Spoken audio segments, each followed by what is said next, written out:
Hello everyone, তোমরা সবাই কেমন আছো? আমি খুব ভালো আছি, আশা করছি তোমরাও ভালো আছো। এই যে দেখছো নাচছে, ঘুরছে, ফিরছে, এটা আর কেউ না, আমারই মেয়ে। আর এত দুষ্টু বলার ধারণা নেই। আজকে ওর বার্থডে, হয়তো তোমরা ডেকোরেশন থেকে বুঝতে পারছো। আর এত লাফাচ্ছে আজকে ওর বার্থডে বলে। ও অ্যাকচুয়ালি বার্থডেটা খুব পছন্দ করে, সেটা ওরই হোক বা অন্য কারোরই হোক, ঠিক আছে। আজকের দিনে ওকে আমি পরিয়েছিলাম শাড়ি, ওর মন মতো। আর শাড়িটা মানে পরে এমন করছে খুলে যাওয়ার মতোই, ঠিক আছে। তারপরে দেখো বেলুনের মাঝখানে গিয়ে বসে পড়েছে। এখন আমরা কি করতে পারি, দিয়ে ওখানে গিয়ে খানিকক্ষণ মুখ টুক বেঁকিয়ে নিল মন মতো, ঠিক আছে। তো নেক্সট এবার ঘরটাকে সাজিয়ে ফেলি, চলো তোমাদের সাথে শেয়ার করি কিভাবে সাজানো হয়েছে। তো তোমরা কমেন্ট করো যে কীরকম হয়েছে আমার ঘর সাজানোটা, আমি নিজের হাতে সাজিয়েছি। অ্যান্ড দেন এটা হচ্ছে কেক, আর ও এখানে কেক কাটিং করছিল, ঠিক আছে।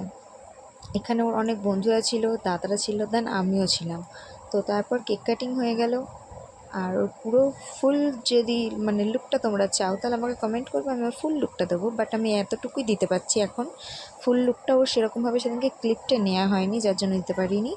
তো বাই বাই, আবার পরে কথা হবে।